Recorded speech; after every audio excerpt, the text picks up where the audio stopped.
ধানমন্ডি ৩-২ এক ভয়াবহ ধ্বংসের সাক্ষী। আপনি যা দেখছেন তা আপনার কল্পনাকেও হার মানাবে। ধানমন্ডি ৩-২ নম্বরে কী ঘটছে তা আপনি কল্পনাও করতে পারবেন না। বৃহস্পতিবার ৬ ফেব্রুয়ারি সকাল ১টা পর্যন্ত ছয়তলা ভবনটি ভাঙা হচ্ছে, আর সেখান থেকে বেরিয়ে যাচ্ছে এক অগণিত সংখ্যক মানুষ। তারা যা পাচ্ছে তা নিয়ে চলে যাচ্ছে, আর এই দৃশ্য এমনভাবে ঘটছে যা আপনার চমকে দেওয়ার জন্য যথেষ্ট।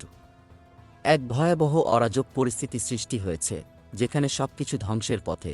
ভবনটির ভেতর থেকে একে একে বের হয়ে আসছে মূল্যবান বই, যার মধ্যে রয়েছে অসমাপ্ত আত্মজীবনী, কারাগারের রোজনামচা, সিক্রেট ডকুমেন্টস অফ ইন্টেলিজেন্স ব্রাঞ্চের মতো অমূল্য সংগ্রহ। এই বইগুলোর হারিয়ে যাওয়া মানে ইতিহাসের এক বিরাট ক্ষতি। কেউ কার্টন নিয়ে বের হচ্ছে, আবার কেউ হাতে একাধিক বই নিয়ে চলে যাচ্ছে। কিন্তু প্রশ্ন হলো, এই বইগুলোর কি কোনো মূল্য নেই? এসব তো জাতির ইতিহাস, আর পুরো এলাকা যেন এক যুদ্ধক্ষেত্রে পরিণত হয়ে যাচ্ছে।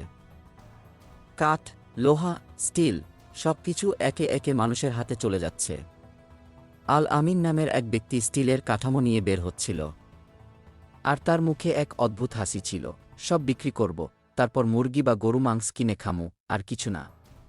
সবাই যেন এক বিশাল প্রতিযোগিতায় নেমেছে। সবাই তাদের প্রাপ্তি নিয়ে চলে যাচ্ছে, যেন কোনো কিছুই থামানোর ক্ষমতা নেই। তারপর রাত ৮টার দিকে পরিস্থিতি আরও উত্তপ্ত হয়ে ওঠে।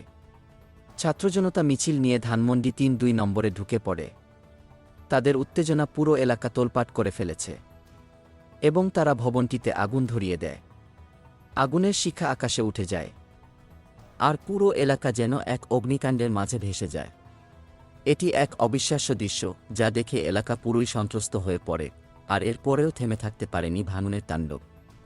রাত ১টার দিকে এক্সকেভেটর আনা হয়, আর ভাঙনের তীব্রতা আরও বেড়ে যায়। কাঠ, লোহা, স্টিল সবকিছু ভেঙে পড়ছে, আর পুরো এলাকা এক ধ্বংসস্তূপে পরিণত হচ্ছে। এই ভয়াবহ দৃশ্য দেখে আপনি আপনার চোখকেও বিশ্বাস করতে পারবেন না।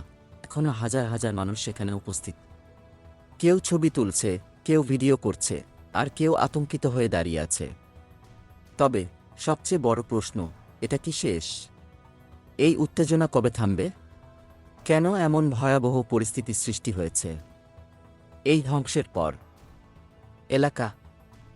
এলাকা কি পুনর্নির্মাণ হবে, নাকি সবকিছু চিরদিনের জন্য হারিয়ে যাবে?